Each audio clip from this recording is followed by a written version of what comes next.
Topper दो चीजों को मिलकर के बनता है। कहने में तो बहुत सिंपल है, सही प्लानिंग और कड़ी मेहनत। जो स्टूडेंट इन दोनों चीजों में सही बैलेंस बना पाता है वही टॉप कर पाता है। लेकिन कैसे? आमतौर पर रैंक में डाउन रहने वाले स्टूडेंट्स या तो सही प्लानिंग नहीं करते हैं, और अगर सही प्लानिंग कर भी ली तो फिर उसके अकॉर्डिंग मेहनत नहीं करते हैं। और इन दोनों चीजों में गड़बड़ी करता है सिर्फ और सिर्फ आपका दिमाग। आपका दिमाग आपको वो सब काम करने से रोकता है जिसमें आपको जोर आता है। आपका दिमाग आपको एक स्ट्रिक्ट स्टडी प्लान बनाने से भी इसलिए रोकता है क्योंकि वो एग्जाम को अंडर एस्टिमेट कर लेता है। वो बार बार आपको इस चीज़ को एक्सेप्ट करने के लिए फोर्स कर देता है कि ये एग्जाम तो मैं ऐसे ही पास कर लूंगा, या फिर वो आपको बोलता है कि ये एग्जाम तो इतनी भी बड़ी नहीं है कि इसके लिए मुझे कोई स्टडी प्लान तैयार करना पड़े। इसलिए आप बिना किसी स्टडी प्लान के, बिना सिलेबस को ध्यान से देखे ऐसे ही कोई सी भी बुक उठा करके पढ़ने लग जाते हो। इस तरह से अगर आप बिना प्लानिंग करे दिन में 20 घंटे भी पढ़ लोगे ना, तो हो सकता है कि आप पास ही ना हो। यानी कि आपको पता ही नहीं होता है कि पढ़ना क्या है, और आप ऐसे ही अपनी एनर्जी, अपना टाइम वेस्ट कर देते हो और रिजल्ट भी बेकार आता है। अब लेते हैं दूसरा केस। दूसरा केस ये कि आपने एकदम खतरनाक वाली प्लानिंग कर ली है कि एग्जाम में क्या क्या आएगा, आपको कौन सा सब्जेक्ट कितने दिन पढ़ना है और कितने दिन में आपको सिलेबस पूरा करना है।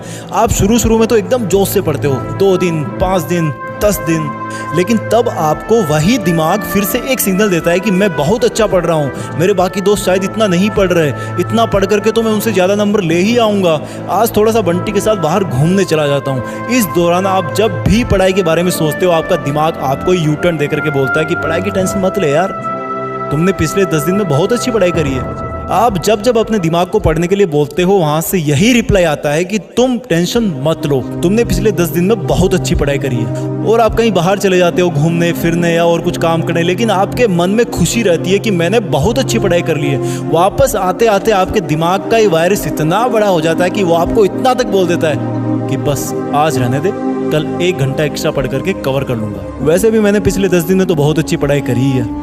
इस तरह से दिमाग का ये पढ़ाई को टालने वाला वायरस बड़े से बड़ा होता जाता है और हम उसके गुलाम बनते जाते हैं, और थोड़े ही दिन में वो जो टाइम टेबल होता है वो किसी कॉपी या किताब के पन्नों में खो जाता है। यानी कि जिस दिमाग ने तुमसे खतरनाक वाली पढ़ाई की प्लानिंग बनवाई, जिस दिमाग ने तुमसे 10 दिन तक पढ़ाई करवाई, उसी दिमाग ने थोड़ा टाइम और गुजरने के बाद आपको बोला कि यार स्टडी प्लान की जरूरत क्या है, ऐसे ही पढ़ लेगा तब भी टॉप कर सकता है, करनी तो पढ़ाई है ना। यानी कि प्लानिंग बहुत अच्छी थी, लेकिन तुम्हारे दिमाग ने तुम्हें खुद को ही धोखा देकर के प्लानिंग का सत्यानाश कर दिया और पढ़ाई करने से भी रोक दिया, और अगेन तुम्हारे मार्क्स फिर से कम आते हैं। समझ में आ गया तुम क्यों नहीं टॉप कर पाते? अब बात करते हैं इस प्रॉब्लम के सॉल्यूशन की, जो कि एक कमजोर से कमजोर स्टूडेंट को भी टॉपर बना सकती है। सबसे पहला स्टेप तो यही आता है कि आपको सिलेबस को बचे हुए टाइम के अकॉर्डिंग सही तरीके से प्लानिंग करनी है, जो एग्जाम टू एग्जाम वेरी करती है। इसके लिए आप अपने सब्जेक्ट के टीचर या फिर किसी गाइड की मदद ले सकते हो, क्योंकि आप कौन सी एग्जाम की तैयारी कर रहे हो, उसमें कितना सिलेबस कितने दिन में आपको कवर करना है, इसको बिना जाने मेरा आपको टाइम टेबल बना करके देना उचित नहीं होगा। बस प्लान बनाते टाइम इतना याद रखना कि अगर एक बार प्लान बन गया ना, तो उसके बाद में आपको आगे आने वाले दिनों में सिर्फ उसी के अकॉर्डिंग पढ़ाई करनी होगी। इसलिए सोच समझकर एक चालाक और समझदार प्लान बनाना होगा। दूसरी बात आती है मेहनत की।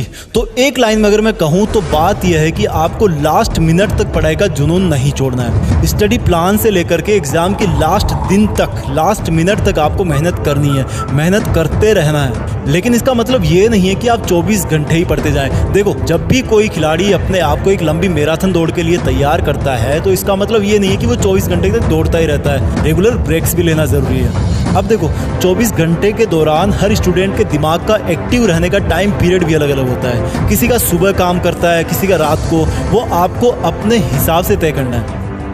इसके बाद सबसे मेन बात आती है कि कंसंट्रेशन कैसे रखें पढ़ते टाइम।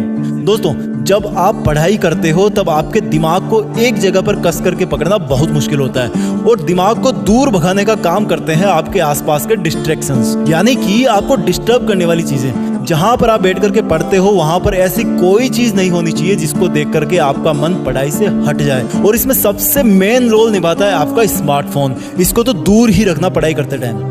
मोबाइल की लत से कैसे छुटकारा पाना, इसका वीडियो में फिर कभी आपको बना दूंगा मेरे जीत फिक्स चैनल पर, तो आप उसके लिए सब्सक्राइब कर लेना। इसके बाद डिस्ट्रैक्शन की और वजह है आपकी स्टडी टेबल पर या आसपास में कोई फालतू आउट ऑफ सिलेबस कोई किताब पढ़ी हो या फिर कोई पुराने न्यूज़पेपर वगैरह पढ़े हो, वो सब भी आपके लिए डिस्ट्रैक्शन का काम करते हैं। जितनी फालतू की चीजें हटा सको अपने स्टडी स्पेस से, उनको हटा देना। उसके बाद में बात आती है पढ़ाई और रिवीजन कैसे करें। देखो, इसका एक तरीका मैं आपको बता देता हूँ, आप अपने हिसाब से निकाल सकते हो। आपको 2 हाइलाइटर या फिर मार्कर इस्तेमाल करने हैं, दोनों अलग अलग कलर के होने चाहिए। एक हाइलाइटर से उन पेज को या उन लाइंस को आप मार्क करो जिनको आप हार्ड समझते हो। दूसरे मार्कर से आप उन पेजेस को या लाइंस को मार्क करो जो एग्जाम के पॉइंट ऑफ व्यू से इंपॉर्टेंट है। इसके लिए आप पुराने एग्जाम पेपर्स की मदद भी ले सकते हो। इस तरह से अलग अलग कलर के पेन से बुक में मार्किंग करने पर आपको रिवीजन और एग्जाम के लास्ट मोमेंट में ये पता चल जाएगा कि आपको क्या नहीं आता और क्या इंपॉर्टेंट है। इससे आपका बहुत सारा कीमती टाइम बचेगा। इसके बाद में लास्ट चीज़ आती है जिसको हम कभी भी ध्यान नहीं देते, और वो इन सबसे भी ऊपर है। वो आपकी हेल्दी डाइट और एक्सरसाइज, जो आपको टॉपर बनाने तक और उसके भी बाद में आपका साथ निभाती है। देखो, खाने पीने का सिंपल सा फंडा है यार, कि घर का खाना ना सबसे बेस्ट होता है, और वर्कआउट में लाइट एक्सरसाइज या फिर योगा स्टूडेंट के लिए बेस्ट होता है। तो दोस्तों, इस वीडियो में इतना ही काफ़ी था। जीत फिक्स के इस वीडियो को आप सेव कर लेना, बार बार देखना और अपने क्लोज स्टूडेंट्स को भी ज़रूर भेज देना। हो सकता है अगली एग्जाम में आपकी जीत फिक्स हो जाए। Please share, like and subscribe. जय हिंद, वंदे मातरम।